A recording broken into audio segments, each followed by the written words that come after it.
I'm Ken Rockwell. Let's have a look at the world's top professional camera, which is the Mark III from Canon. This is the standard today. The Mark I and Mark II certainly are its predecessors. This Mark III improves on them even further. The main improvements are at 16 frames per second, which it does effortlessly. I can throw it into a quieter mode. But to be honest, this is a beast. It never gets that quiet. The best thing about this new Mark III, in addition to the higher speed, is this magic thumb controller, which lets me, for the first time, instead of clicking around like a goofball trying to select autofocus areas or zoom around a scrolled image, if we get ourselves an image, we zoom it in. I program my set button to do that. Look, here I can zoom in further. You see how I'm doing this? Just by moving my thumb, it follows exactly how my thumb is moving and lets me scroll around faster and better and cleaner than anybody's business. And it does the same thing for autofocus point selection. Just slide your thumb along this, and you can select your autofocus points directly instead of having to click like a nut job on this. Another great thing is, like a real pro camera, it has got a vertical grip, which reproduces all the controls, as well as this amazing thumb controller is also on the vertical grip. And for the front of the camera, you'll notice we've got the regular controls for the standard placement of the grip, and another duplicate set of these for the vertical point on the grip.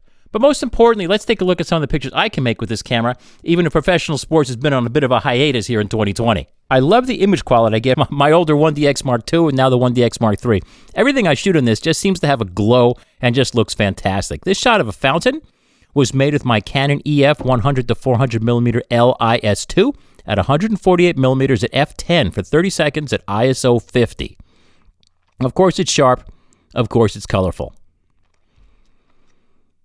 This shot in the Seven Palm Oasis is made with my EF 16-35mm f4 LIS, set to 16mm super wide, f4 for 30 seconds at ISO 100.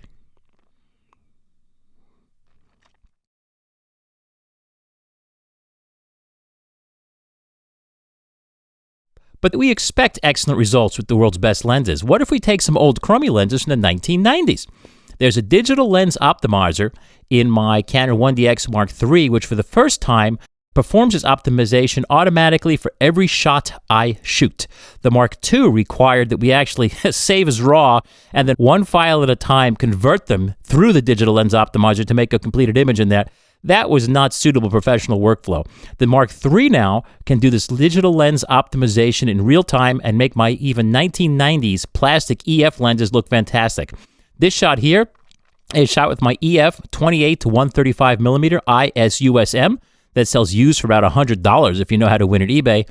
And the colors and the sharpness and the lack of distortion are superb, as they are completely corrected in the Mark III's digital lens optimizer. This shot is all the way wide at 28mm at f10 at 1/500th at auto ISO 100, also with minus 2/3 of a stop exposure compensation, which is the way I've shot all of my Canons for quite a few years when I stepped into the maximum saturation and I'm in contrasty light outdoors to prevent anything from blowing out.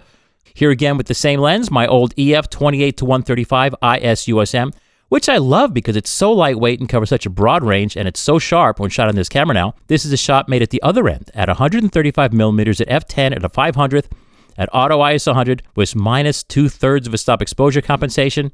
And you'll see on this Mark III, it is ultra sharp.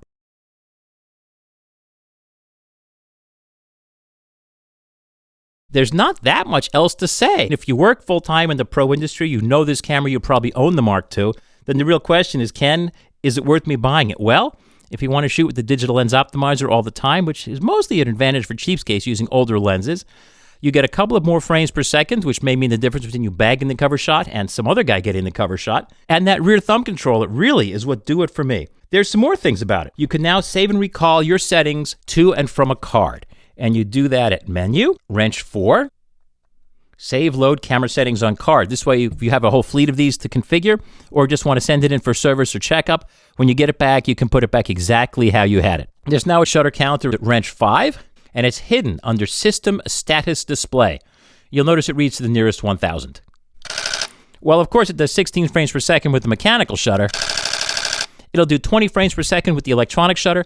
The electronic shutter, if that's all you're ever going to shoot, you may as well get the R5 or R6. But if you're going to use the electronic shutter, it will go up to 20 frames per second. But I don't see myself shooting that way because you can't look through the viewfinder with the electronic shutter. With the electronic shutter, you're shooting in live view, And that's not what this camera is great for. If you're going to do that, you want to look at the R5 or R6. New now is it has 2 slots for CF Express. It will not take SD cards. It will not take CF cards. It will not take XQD cards. It takes only CF Express cards, which if you like fast, expensive cards, it's for you. ISO now goes to 102,400 in regular mode, and H3, which looks pretty crummy as we'll show, goes to 819,000, which is a stop more than the old Mark II did. It's got a couple of backlit buttons. Now, the only buttons that actually backlight are these buttons right around the rear screen. The other ones over here and these on the top, they don't light. Here's what it looks like in the dark. It is 191 autofocus points, of which 155 are cross-type, but we take that for granted here. It's got dual pixel CMOS live view with like 4,000 selectable manual points. But that doesn't really matter, because if we're shooting live view, then we're shooting a mirrorless camera, then we might as well shoot the R5 or R6 and save ourselves the trouble of this manly beast. The buffer is 1,000 shots or more. It also can record in HEIF file format. That you have to be careful about, because in your workflow, you may be able to read those files, but most software out there does not. And make sure that whoever is buying your images can actually deal with that, otherwise you're going to have to convert them. And the only advantage with the HEIF image file format is you can get about 10-bit precision instead of 8-bit precision with about the same file size. I wouldn't be using this giant camera for video. I would use a real video camera instead of this still camera. In other words, you're really wasting what you're paying for here, which is first-rate mechanics and high mechanical speeds. But it will shoot 5K 12-bit video, as well as 4K 5994 video with Canon log. The touchscreen works a heck of a lot better. The old Mark II, you could only change the autofocus selections, but now it's a full-featured, you can do whatever you want here. And I can set, even when I enter my copyright information, copyright.canrockwell.com with my phone number and all that. That's easy to do as text on the screen, as it should be. What's nice is it uses the same LPE19 battery pack as well as charger as the previous version. So, of course, those of us that have lots of these batteries kicking around, we don't have to buy new ones. There's a new clarity settings, which the old camera didn't have. Admittedly, I don't use that clarity setting, but it is right here next to picture style. The top LCD now counts exposures in hours, minutes, and seconds if you're shooting with the bulb setting. The clock is visible in the viewfinder. All you got to do is press the ISO button and look through the viewfinder. You'll see the time of day clock if the camera's asleep, for those of you who don't wear a watch. It now adds Bluetooth as well as Wi-Fi, which were goofy features that the older camera didn't have. You used to have to buy modules for the old Mark II. This LCD is visible even in broad daylight. It gets really bright. The only disadvantage is it's only manual control, so you have to set it manually to the super bright brightness. And the way I do that is I use my C1, C2, and C3 modes. I program my mother function button to select among my modes, C1, C2, C3. I use C1 for general shooting, C2 for outdoors, so I actually set the brightnesses on this to be super bright. So as soon as I go outdoors, I select C2 and everything's adjusted, and it works about as well. Like every pro camera, it has a built-in voice recorder. I program this so I just hold this button down and it records a voice file along with my image file. So this way I have notes about what I shot or what the people's names are, their spellings, or what they were doing. And of course, like all pro gear that comes from Japan, it's actually made in Japan. It's not offshore to China or Timbuk 8 or some other country to get the cheapest possible labor. It's made by people that actually care. There's nothing bad with this camera. Unless you don't like using CF Express cards, other than the size, weight, and expense, this camera is state-of-the-art. What's missing is there's no automatic brightness control for the rear LCD as there is in my 5DSR, which I love. It has some crops, but it doesn't have a 4:3 ideal format crop, which I usually like to use, especially when I'm shooting vertically. That tall 2:3 crop that we get from 35mm days is always too tall for me. If you're making videos with this, and I don't know why you would, I use my iPhone, like that's what I'm shooting this video on. If you're shooting videos with this, there's only a mono mic built into the camera. You'd have to use an external one. It does shoot a lot of video formats. Again, I don't get the idea of using this world-class beast of a professional sports camera for shooting video. Oddly, it can't shoot at 24 or 23.976 for regular 4K. For regular 4K, it only shoots 5994 or 2997. My iPhone can shoot all that, but if you want to shoot at 24 or 23.976, which is what I usually do because I come from Hollywood and that's the way I see the world, then you have to shoot at 5.5K RAW or 4K DCI, which are actually 17:9. Thankfully, it's a pro camera. The screen doesn't swivel. I don't like swivel screens. They're weak, wimpy, and I'm like, I never swivel them. I just want a big, fat screen that just stays where it goes. There's no USB charging. You pull this giant battery out and slap it into your charger to charge it. Every Canon EF lens ever made since 1987 works flawlessly with this camera. It's not like Nikon where there's some stuff that's compatible and some stuff that's not, depending on what year it was made. This is a 1990s 28 to 135. I mean, tell me. I love being able to go to 135 instead of having to stop at 105 or 70. I'm always shooting out here, and I'm always shooting here. I've owned the 24 to 70 f2.8s forever as well, but I don't use them that much. This little plastic lens usually gets me what I want, and it's twice as many lenses because it goes not just to 70, it goes to 135. But that's your choice. It works with everything. What won't mount on this are the little baby lenses. It won't work with APS-C EFS lenses from DSLRs. It won't work with any mirrorless EFM or RF lenses, simply because they won't fit, because there's so much room between the sensor and the lens mount, which is standard because this mirror has to be cleared. There's just not enough room. You couldn't get an adapter to mount those lenses. They'd have to go much closer to the sensor than this does. It would be silly for me to try to evaluate the autofocus. This is the world's best camera at that, and people who are not full-time pros try to evaluate it, but, you know, what else are you going to do? This is the world's best. If it's not good enough, you're not doing something right. Let's face it, I used to shoot sports back in the days of manual focus before I even had a motor drive, and I'd be thumb-winding my film. You know where the ball's going next, you pre-focus on where it's going to go, and you get your shot. Manual focus is pretty nifty. You have to select the focus zone manually, and once you do, as you turn your ring, the viewfinder LEDs light up in red. They just blink the instant you get to the right area. Of course, there's a little green indicator on the bottom of the screen. What it won't do in manual focus is it will not activate all the focus areas simultaneously so that as you turn the focus ring, it won't light up which ones are relevant. Ergonomics are this pro camera's strong point. Everything has its own button, and it's all well marked, and it has duplicate controls for the vertical grip. What's odd about the finder is, yes, it's a state-of-the-art finder, and if you're used to shooting mirrorless, you'll be astonished at how sharp it is. It is essentially unlimited and infinite resolution. It's a purely optical system. There's no pixels involved through the ground glass.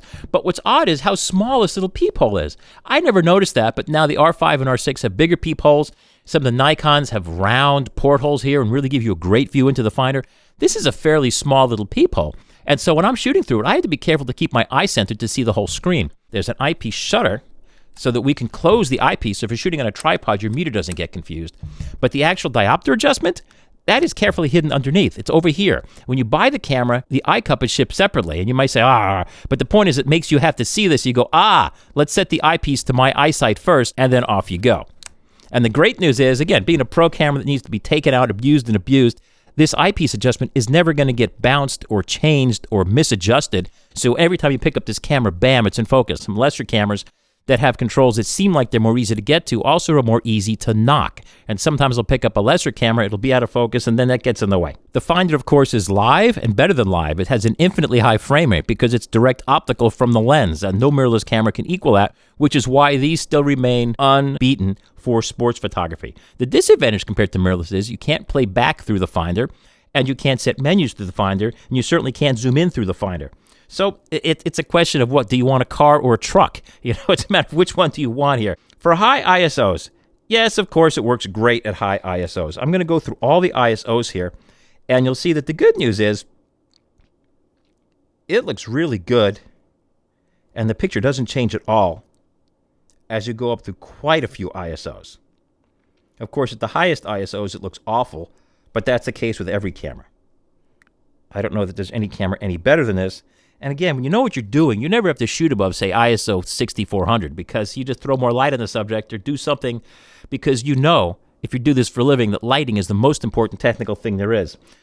It's not the camera that has to save you from crummy lighting. It's the photographer who has to save the crummy lighting and improve it so we can get the shots we want. As the ISO gets higher, the first thing I see wrong is I'm start seeing some green and magenta color modeling on some of the neutral areas. Some blobs of color. It's not so much noise, it's just blobs of color. When I get to H1, it's looking pretty bad. I wouldn't ever want to shoot up here. But if I had to, I could. But I don't know why I'd have to. These ultra-high ISOs are mostly put in to impress consumers and desk jockeys who think, wow, this goes up to ISO, 819,000, where the images are totally useless. But it helps sell cameras, and admittedly, helping to sell cameras helps Canon make the advances it makes for all cameras. This is a fantastic camera. There's no reason not to have these ISOs on it. Just don't start thinking they're going to look fantastic. You'll notice you'll never actually see Canon publish an image made at that ISO because it looks horrible. Nikon's even worse. The Nikon D5, D6, they go up to like +5 for pushing, and there's really no picture at all. The biggest difference is, as with all cameras, is these 9x magnifications, these 600 by 450 crops. let's look at the details. And like most cameras, you get the most detail at ISO 50. You get some more highlight contrast, which means if you've got some highlights, they're more easy to blow out, as you'll notice has happened here. On the other hand, things do look sharper. So you have to use and control your light, shoot at the ISO that's appropriate. And as ISO goes up, it gets softer and softer at each ISO, which is normal. Every camera does that because the noise reduction that's getting rid of the grain or the noise is also getting rid of some of the detail. Around ISO 25,600, we're starting to lose a lot of details. 51,200, most of the details are gone. They're all gone at 102,400. And guess what? By the time you hit H1, there's really very little picture left, and you're starting to see a lot of grain. But it gets worse. For a 9600, it's like, is there a picture there? Just barely. And by the time you're at 819,000, there's really no picture left if you're looking at fine details. If we look at the shadow detail, of course, you get the most detail at ISO 50. Lots of brilliant information in the shadows. As you go up in ISO, looking at the shadow area, and this is the grill from the fireplace. This is the same image. I'm just cropping in different locations. This camera works actually remarkably well. As I start getting up there, of course, the screen, the fine details of the screen disappear first. And then at higher ISOs, the bricks in the background start to disappear. When we really get up higher in ISOs, you'll notice the screen's completely gone and the bricks are completely gone. And all we can see are the big iron scrolls and curlicues. And guess what? By ISO 102,000, they're mostly gone. 204,000, they're completely gone. 409,000, 819,000, completely history. There's nothing left in those shadows. But that's typical. For lens corrections, there's corrections for fall off, which Canon calls peripheral illumination correction, distortion, and a digital lens optimizer, which, as I said, makes my old 1990s EF lenses look just great. If you turn off the digital lens optimizer, you then have a la carte options for chromatic aberration correction and diffraction correction. Those are normally included with a large suite of lens corrections included in the digital lens optimizer. Mechanically, this is the toughest you can get. If you want to complain about things, this little clip here, this is plastic. This door is now plastic. Battery's plastic. All of the outside covers are metal. This is plastic, but that lets the antennas work. If it was metal, you wouldn't get any signal in or out. But this is a tough camera. This is the camera by which every other camera is judged. It's built to take a beating every day and abuse. Thankfully, in my career, I don't need to be shooting out all day in the pouring rain. But if you have to, this is the camera you want. I love my C1, C2, and C3 modes. As I said, I program these so my mother function button can select among them. I program C1, as I do in all my Canons. This is for general shooting. C2 is for when I go outdoors. And C3, right now I have a program for when I get in a tripod. So in C3, I programmed it to go to aperture priority mode and force it down to ISO 100 and use the self-timer and so forth. But that's all covered in my written guide. And again, the full review of this camera is at kenrockwell.com, where you can read everything. The silent mode isn't that silent. This is a big, brutal camera. The silent mode just really makes the sound a little bit longer and hopefully less obnoxious than it regularly is. If I go now to shoot in continuous mode, off it goes. And if I set it to the silent mode, it really is a two-part release. It goes off once when you press the shutter, and then it's already taken your shot, but it hasn't released the rest of the shutter and recharged it. So when you take your finger off, it does that. So if you're really working in the quiet, you take your shot, you've got your shot now. You'll hide this under your jacket or something and let it recycle the shutter. To be honest, if you need it to be silent for something you're covering, use a mirrorless and use its silent option. Remember, if you use the silent electronic shutter on this, you can't look through the viewfinder. The top LCD has a lot of information on it, and it looks good here in this video because I'm enlarging it really close.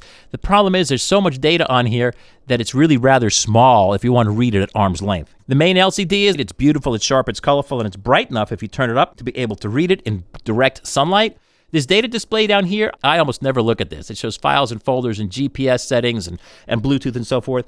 I don't look at that a whole lot. And that's it. That is most of what you need to know. All the rest of the details are at kenrockwell.com, and the link is in my description.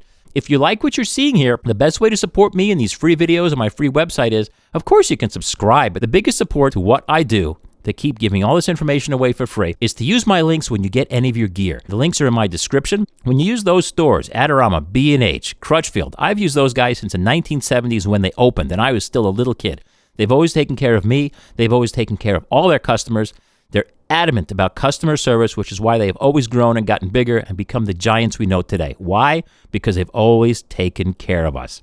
So if you just use my links whenever you get any of your stuff, that's what helps keep me on the air, and you'll get the same great customer service I always have, and it doesn't cost you anything extra. Thanks for watching KenRockwell.com here on KenRockwell.tv, and I'll see you in the next video.